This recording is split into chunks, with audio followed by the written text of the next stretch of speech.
For those of you that were here the first Sunday of the year, you'll remember I passed out a survey, kind of a poll of, there was probably 12 or 13 different Bible studies, sermon series, that I gave you an option to choose from, which ones you'd be interested in hearing, which ones you needed, which ones you would like to hear. And I think 4 or 5 of them, I think it was 4 actually, very quickly rose up to the top. There wasn't a lot of interest in many of the others, but 4 or 5 really came up to the top, but one of them stood above all the rest. And it was very interesting to me which one it was. It was the Ten Commandments. Now, I would think that, being in church, most of us know something about the Ten Commandments. We're fairly familiar with it. You may have heard a sermon series on it not even that long ago. Seems like you turn on the radio to Family Life Network every couple of months, there's somebody that's preaching about the Ten Commandments. It's not a very uncommon sermon series topic. But this is what people wanted to hear. And so this is what I'm going to be talking about for the next upcoming weeks. And I want to say that I wouldn't have put these sermon series on the list if I wasn't excited about preaching that particular sermon. I'm probably going to do all those ones that were on that list at some point in my career, but just for your own benefit to be able to do the ones that you're interested in hearing. Just out of curiosity, how many of you think you could name at least one of the Ten Commandments if I asked you? Most of us. Most of us are pretty familiar. If I asked you, how many think you could name 5 of them? Just half. Yeah, we're pretty well familiar with them. I'm not going to ask you, but if you said, how many think you could do like 8 or 9? Most of them. You're getting there. Definitely. I always miss the third one for whatever reason. I can't seem to remember that one for the life of me. How about just name out 1 or 2 of them, just yell it out. A couple of the commandments, the first one that comes to your mind. Thou shalt not kill. We got to keep that in mind. It's very important. Who else? Steal, adultery. No other gods before me. Graven images. That's the third one I always forget. Remember the Sabbath day. We're up to 8. 8 now, right? Honor father and mother. I should have said, don't cheat, don't look. Don't covet. I think that's the last one. I think we got them all. I wasn't keeping track that very carefully, but I think we got them all. False lie. Somebody say not lie? I think so. Anyway, now we do. Now we've got them all. But the Ten Commandments are something that we're all fairly familiar with. I mean, I remember when I was like 16 or 17 years old, I was working in just a secular job, waiting tables at a restaurant. And for some reason, I don't even know how it came up, but people were actually going around asking, do you know the Ten Commandments? Do you know what they are? For some reason, even in the secular world, a lot of people have some idea about the Ten Commandments, and they understand them, they can name them, they can list them off, and we make our kids memorize them and everything like that. The Ten Commandments are very important. And yet I think a lot of us, especially even as Christians, we miss the meaning, we miss the purpose of the Ten Commandments. We think that it's just a list that God gave His people to arbitrarily follow, just because we're doing it sort of as a favor to Him. I would say that one of the major problems that people have with the Ten Commandments, the things that we misunderstand, is the purpose that God gave them to us. Why do we have the Ten Commandments? Why did God give them to Israel, and why do they mean anything to us today? In the Old Testament, there are 613 laws that God gave to His people. And yet, we are only expected to follow 10 of them. What makes these 10 different? What sets them apart from the other 603? What's the difference? Why were these specifically given to the Israelites, but they remain in us today? What sets them apart? What makes them different? I would say to you, the first thing that you got to understand about the Ten Commandments is that they were not necessarily given only for condemnation. For God to point His finger at your life and say, you should feel like dirt, you should feel evil, you should feel bad because you don't follow these commandments. The commandments were not given to us for condemnation. The commandments were given to us for protection, for safety, but also for freedom. We don't really think about that too much. I'll give you an example of what I mean by that. Many of you know that we've got over at the house, we've got 3 cats. They're stupid, but I love them, and I should say my wife loves them. They're good cats, but they're indoor cats. My wife has got this theory that a cat needs to be inside or they get mean, they get ugly, they get run over by trucks, they'll never come back. She's always felt that way. If it was up to me, they'd be outdoor cats, but she wants to keep them inside.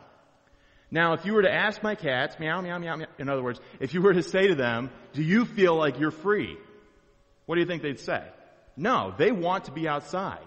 They want to be outdoors. And like tonight, if we had a lot of people over at the house for the Super Bowl party, I could guarantee you at least one of those cats is going to get outside. They'll sit there at the stairs and they will watch like an eagle, waiting for that second when they can bolt out that door. As soon as somebody comes in, they are out that door. They want to be out in the worst way. And if you were to ask them, they would not say that they are free. They would say that we are limiting their ability to express themselves as cats because they are not free. They want to be outside. Now, we don't want them to be outside. Specifically, my wife doesn't want them to be outside. So what are we going to do? We've got a couple of options. Either we keep that door closed, or we can put them on a leash. And if you've ever done that to a cat, if you've ever seen a cat on a leash, you know that they are not impressed.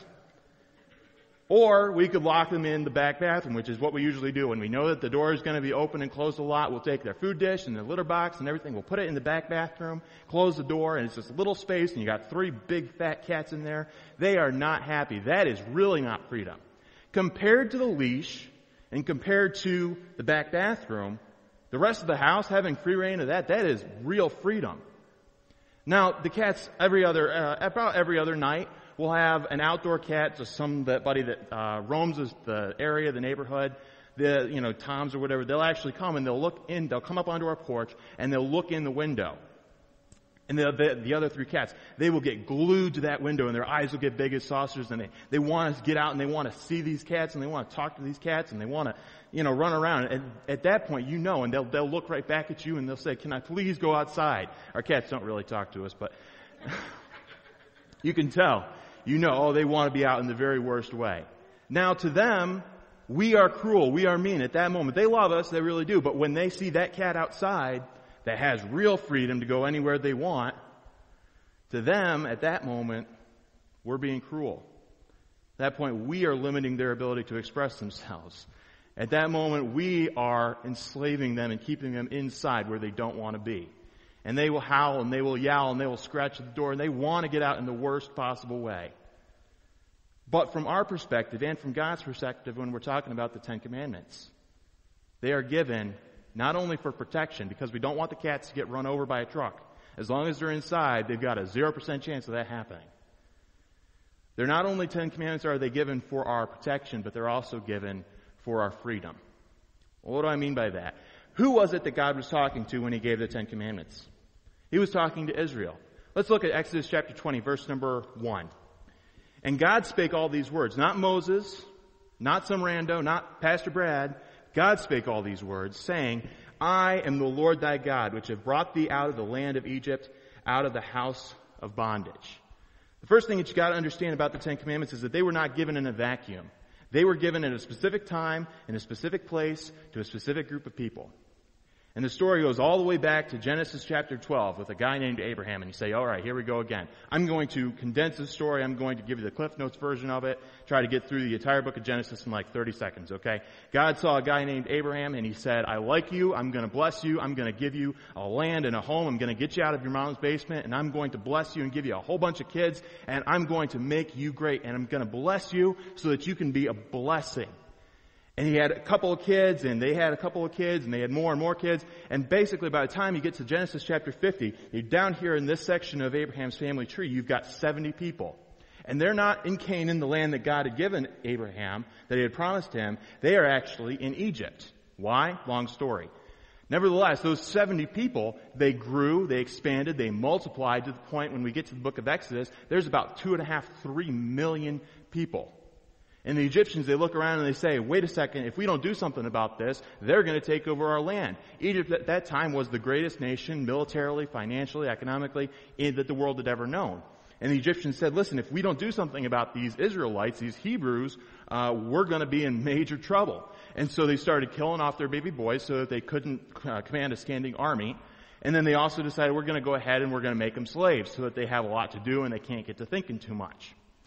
And so over a period of years, these people, these slaves, began to cry out to God, and they said, send us a deliverer, rescue us from slavery, send us somebody that can stand before Pharaoh and demand that he would let us free. And that's exactly what God did. He sent a man named Moses, and through a series of plagues and things that God did to tell Pharaoh, listen, you're going to let my people go whether you like it or not. After 10 terrible plagues, they escaped Egypt. They were on the other side of the Red Sea now.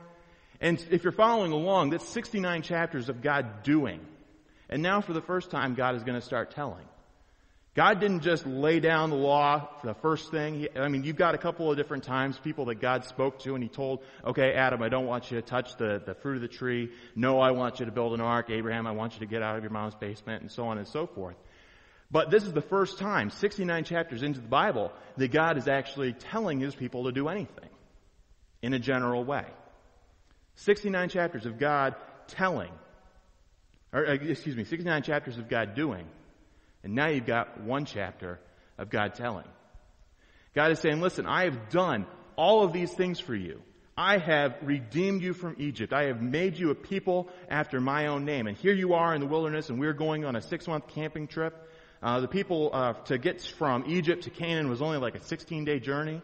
But God originally intended, okay, we're going to take 6 months and we're going to go over here to Sinai and we're going to camp out and I'm going to talk to you about who I am and who you are. I'm going to give you an identity. I want you to understand who you are in relation to me.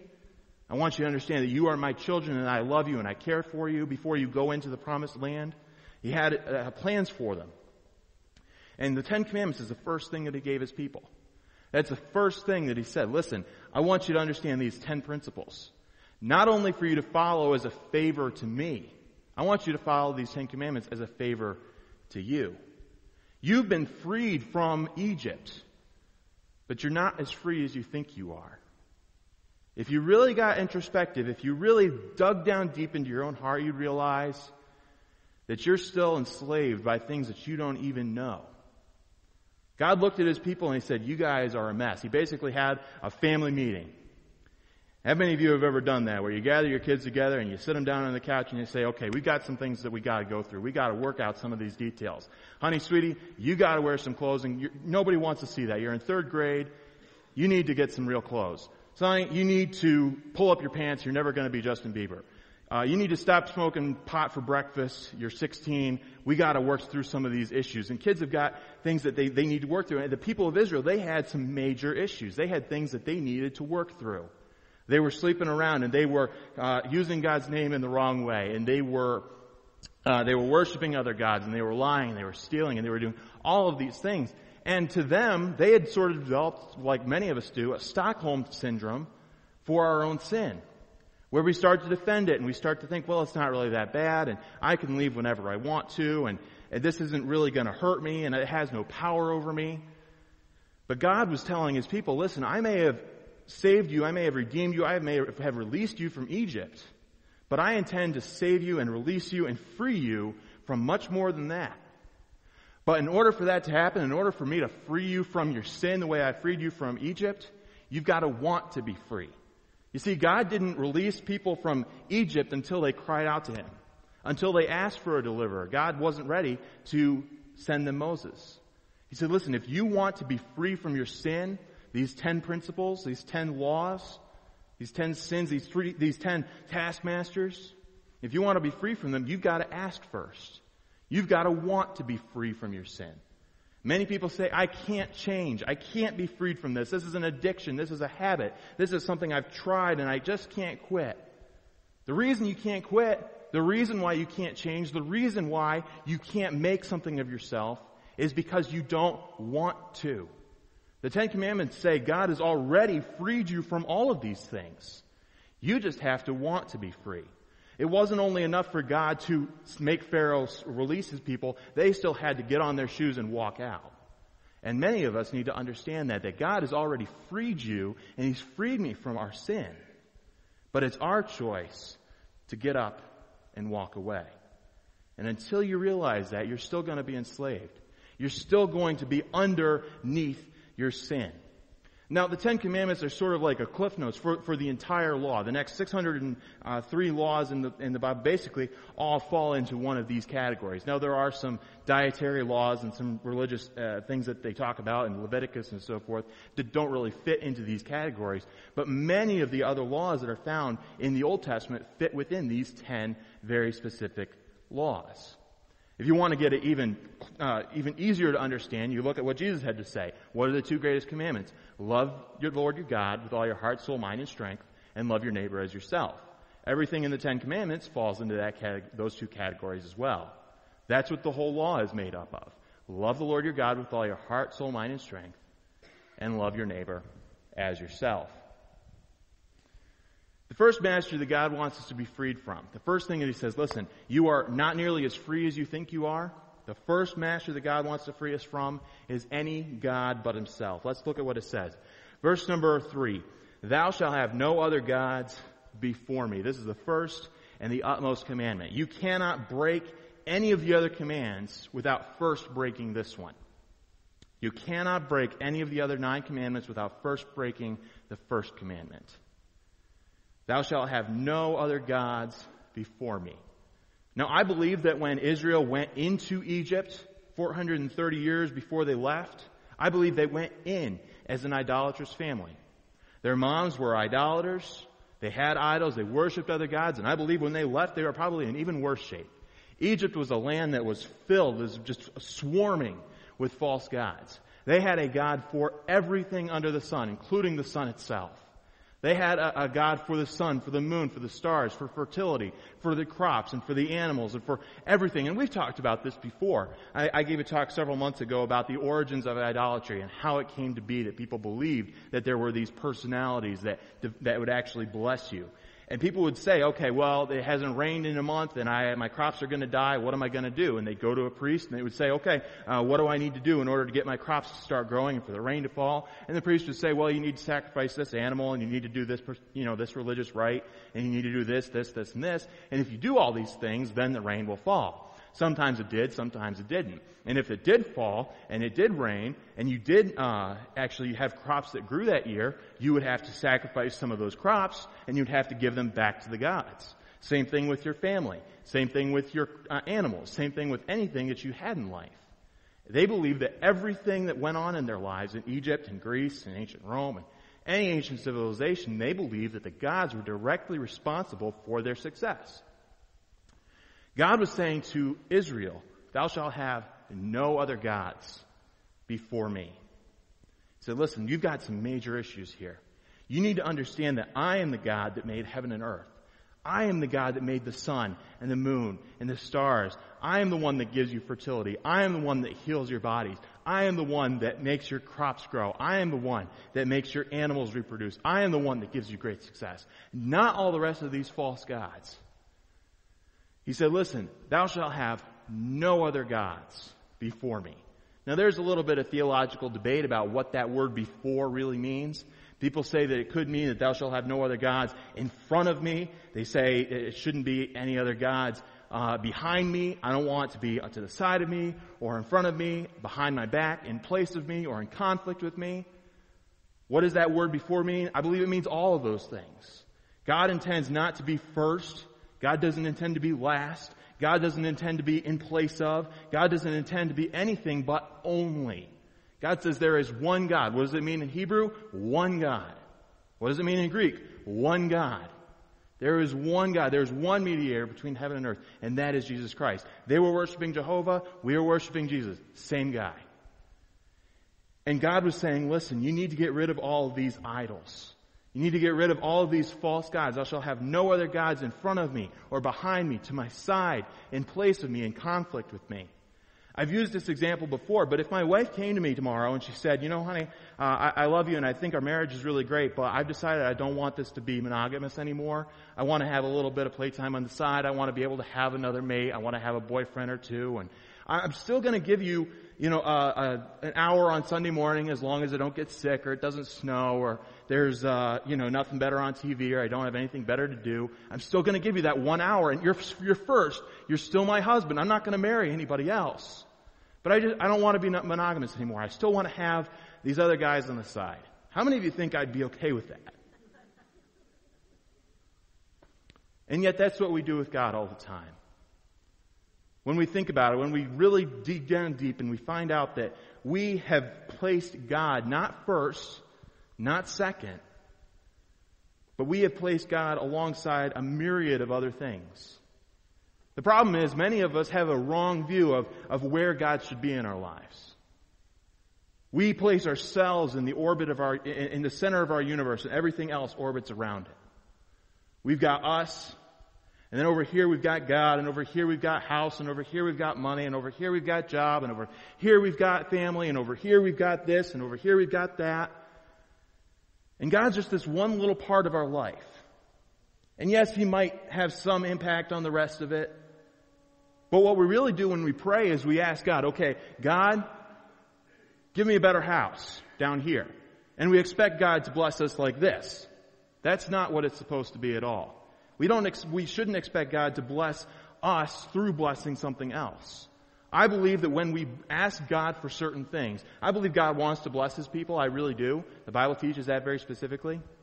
But one of the major problems that we have with prayer is that we ask God for things, but we're really asking money for things. We're asking job for things. We're asking wife for things. We're asking husband for things. We're asking all the rest of these things. While we might be using the word God, we might be praying and we might even close our eyes and we might even believe in our heart that God is hearing us, and I believe He is. But we're not really asking God for these things. We are asking our false gods. We are asking the other things in our life that we believe will make us happy. Because God is not the center of our universe. Because we don't revolve around God, we expect God to revolve and orbit around us. Totally wrong way of looking at life. God says, I don't want to be first. I don't want to be second. I want to be exclusive. I want to be alone. I am a zealous God is another way that verse is translated. I don't want to be first. I don't want to be second. I want to be exclusive. I want to be the only thing that you depend on.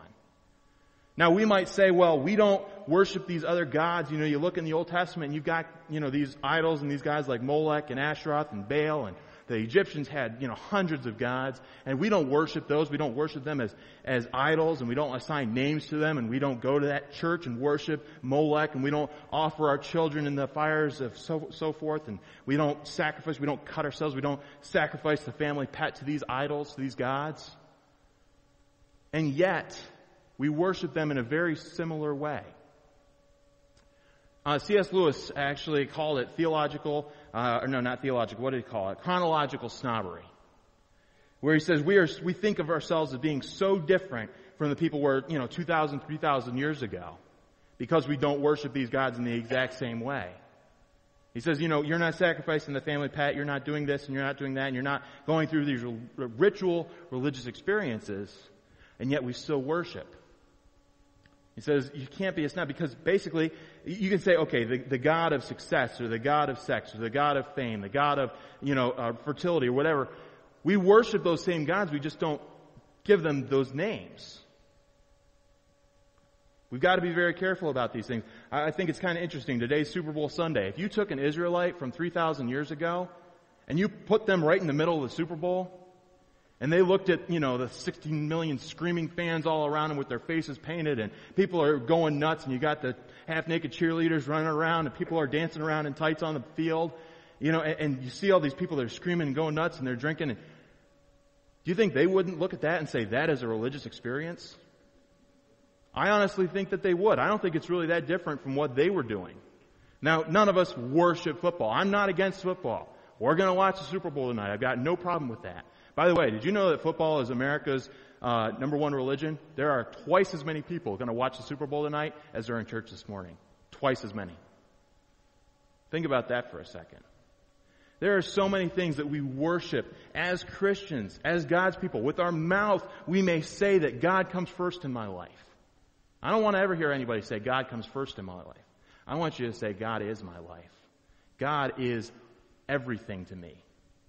All these other things, they orbit along with me, along with everything that I hope to make myself happy, but God is at the center. Not Brad, not myself, not what I want to make myself happy, and God is at the center of my universe. See, there's a real difference between our verbal, what we say, and our functional gods. Titus, I believe, chapter 2 says that with their mouth they profess that they know God, but in their works they deny Him. In every good work, being reprobate. I think a lot of us could fall into that category where we might say, my life is revolving around God, and we might say all these things, and I go to church for an hour every Sunday, yay. But in our own hearts, how many of us can really say that God is everything to us? There's a couple of questions that I want to ask, to help us to be able to find our functional God. Who is it that we really worship? What is it that we are really seeking after? Because I believe that every single one of us this morning, you may not realize it, but every single one of us is enslaved to some false god. You may not like it, you may not realize, I've got them. I may not even realize it before I ask some of these questions. I didn't even realize some of these guys that I had bowed myself down to figuratively. I heard somebody say that a false god is not something that you own, it's something that owns you. A couple questions I want to ask you. Who or what do you live for? Why do you wake up in the morning? What is your purpose in life? Who or what do you live for? And the thing is, a lot of these answers that you could make to these questions, they're not bad things. I hear a lot of people saying, my kids are my world. My kids come first. Okay. Congratulations. You care about your kids. That's great. But it's not the best. I think a lot of parents worship their kids in a functional way. Unfortunately, I mean, I can't really say this for another 6 months, but, because I'm not a parent yet, but I think when you make your kids your whole world, you're not doing them any favors. You're not helping them out at all, and you're certainly not helping yourself. Because what happens with kids? They mess up. They fail. They disappoint you. And when those kids move out of the house, and you have nothing more to live for, and you live in constant regret, wishing that you'd done something different, what are you going to have to live for then? You can't make your kids your whole world. You got to love them. You got to care for them. You got to do it for the right reasons, for the Lord. But you can't make your kids your whole world. Maybe it's your spouse. I live for my spouse, to make my husband or my wife happy and to bless them. Is that a good thing? Yes, it is. But if you live your whole life for them, for that, whatever it might be, you're going to come up empty. You see, all these gods in our own mind, they overpromise, but they underdeliver. Sometimes we build these things up in our minds when we worship them, and we give ourselves to them, and we think that they're going to make us happy, and we think we're doing something good. And we build them up to this standard that they could never meet. Unfortunately, whether it's your husband, your wife, your kids, your husband, all these things, maybe it's your work. Is it a bad thing to work hard and to get this promotion and to have success at work? Is it good to have those things? Yes, it absolutely is. But what are you living for? Is work, is a house, is your kids, is your spouse, are all these things just a means to an end, or are they really what you're working for? Are they what you are living for? Is that what you are giving yourself to? Is that your entire purpose in life? Question number 2. Who or what do you run to in time of need? When you're stressed, when you're frustrated, when you're broke, when you're down and out, when you have nowhere else to turn to, where do you go? That's a good way to find out what your idol is. Who this false god that you have placed in the place of God. Who or what do you run to in time of need? And I'm not saying that you can't, if you're sick, I'm not saying that you can't go to the pharmacy, that you can't go to the doctor, but if you do any of those things without first talking to God, you've got some major priorities to work out. Some of you, when you get stressed or you get frustrated, what do? Well, we just want to sit back in our chair and we want to anesthetize ourselves with 6 hours of television. Is TV bad? No, we're going to watch the Super Bowl tonight. I got a TV. I have no problem with that. But when it becomes what we run to in time of need, when that's what we do and that's what we become, when we're stressed out, when we're frustrated. Some of you got to run into the fridge and grab a cold one, or maybe you got to eat. A lot of us anesthetize our own pain with food. We do that. I do that. Maybe it's a cigarette. Maybe it's alcohol. Who knows what? But these are things, and these are things that are not good, definitely. But if these become what you run to in time of need, when you're frustrated, when you're angry, when you're stressed out, when you can't seem to win and you just have to go back to these things over and over and over again, they have become your functional God. This can also happen with your parents or with your kids or whoever else. There's going to be a person. Who do you run to in time of need? Do you go to them to complain? Do you go to them to help you in a certain situation? If you go to a person before you go to God to help you in your time of need, you got some priorities that need to get worked out. Number 3, who or what causes your highest joy or lowest grief? This is probably the question that really struck me and I spent a lot of time dealing with, Because this is something that we all need to ask ourselves from time to time. What is it that causes my highest joy or my lowest grief? You know what? You want to know what it is for me? Confession time. My idol, according to this question, is church attendance. My highest joy and my lowest grief is dependent on whether people show up on Sunday. Just being honest with you. Nothing makes me happier, nothing sends me over the moon more than when this place is full. When there's 60, 70, 80 people here, man, I am ecstatic. When there's like 15, 20 people here, I'm so bummed out, I have a hard time even preaching. What's your highest joy? What's your lowest grief? What makes you happy? What makes you sad? What makes you angry? This can be very revealing to find out what your functional God is. And once again, these things aren't necessarily bad. Is it wrong for me to want this place to be full? No, it's not. But when I place this in front of what God has called me to do, and when I say, it's not even worth it to have church this morning because there's only 15 or 20 people here, that's getting my success, my goals, my functional God in front of what God wants me to do. Good things aren't bad in and of themselves, but when good things become God things, they become bad things. What causes your highest joy? What causes your greatest grief? If you get a raise at work and you are ecstatic, you're over the moon for the next week, it very well might be, and I'm not saying that we can't be happy about that, but if that causes your greatest joy or your lowest grief, if you lose, $2,000 on a car repair or something else like that, and that just bums you out for a week, and you have to go to Facebook like I did this week, and you have to tell the whole world because you want them to feel sorry for you.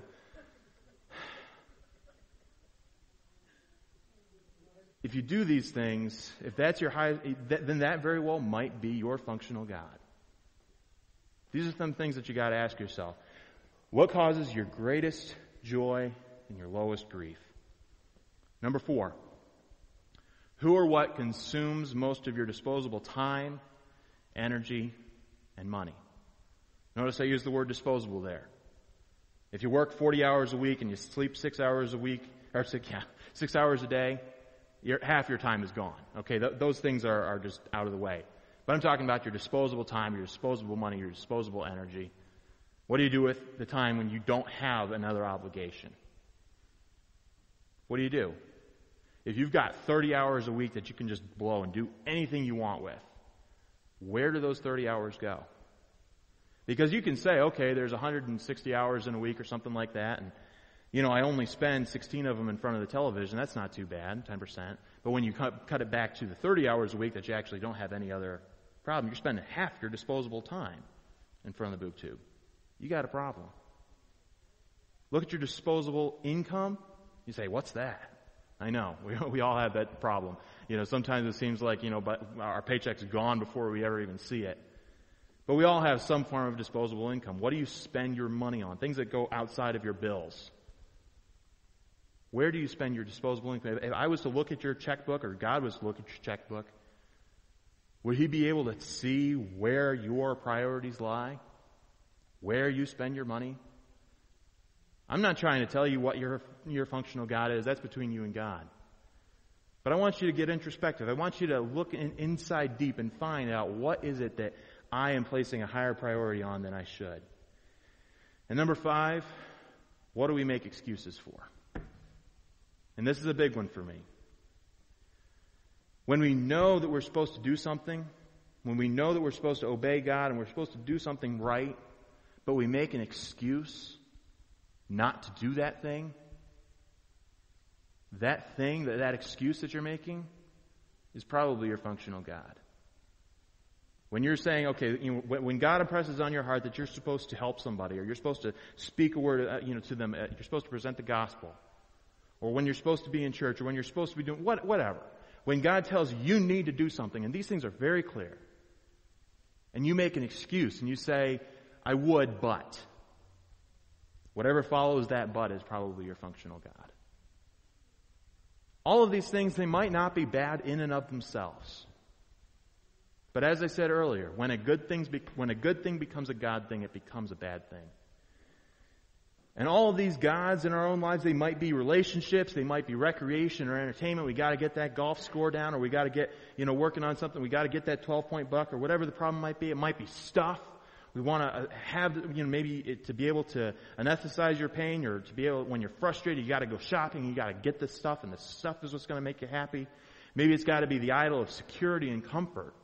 I'd much rather have $5,000 in the bank than $5,000 worth of stuff in my living room. Security and comfort can be an idol as well. Maybe it's got to be success.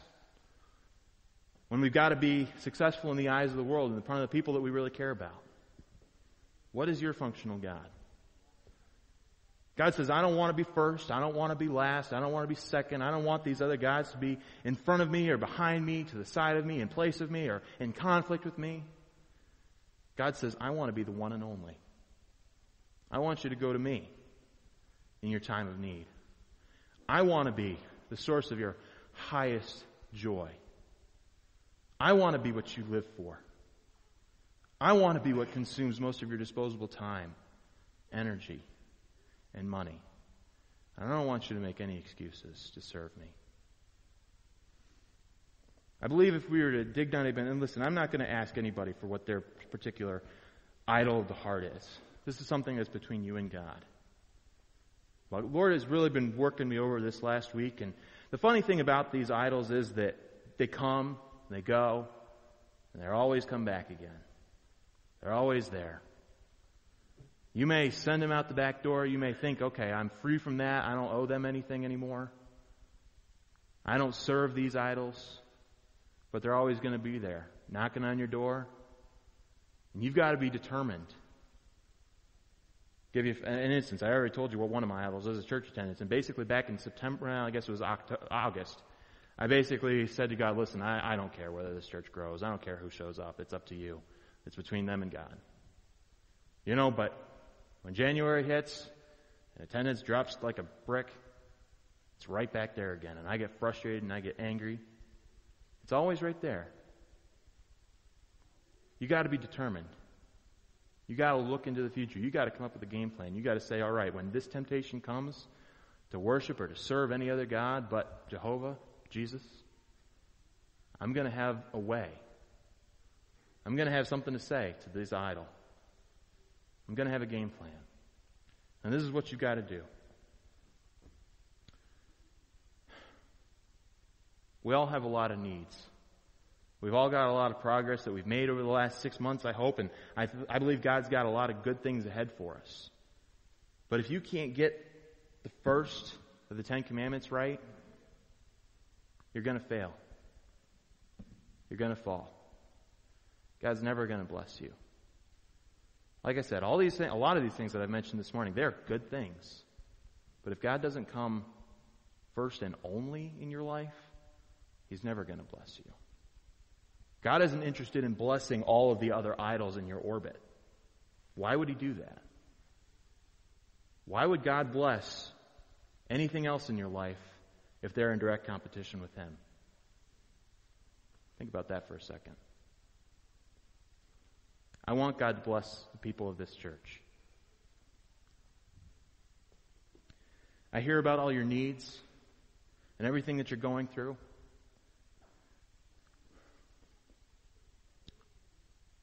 And I see the hurt in people's lives. But the pain that we're going through is next to nothing compared to what a lot of other people around the world are going through. This week I heard a story about pastors over in Syria that are being buried up to their neck. And then the Muslim leaders of that city or that town where they've been pastoring and trying to spread the gospel, once they've been buried up to their neck, they'll come along and they'll kick them like a football. Kick them in the head. Until they deny Christ or die. So far, they've all died. Do you think God comes first for those guys?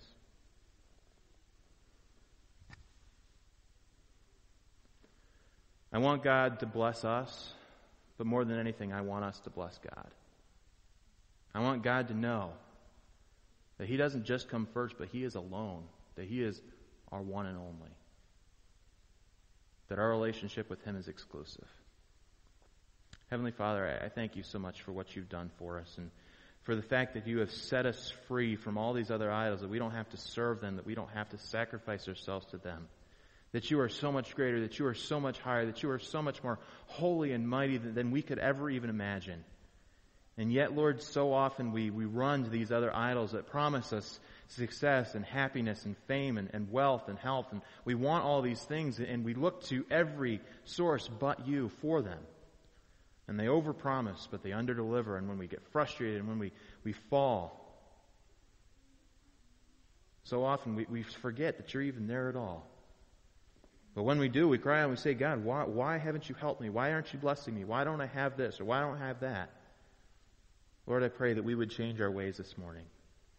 That we might seek your face. That we might put you in the center of our universe. And that we might orbit around your will for our lives, not the other way around. Father, I pray these things in the name of Jesus. Amen.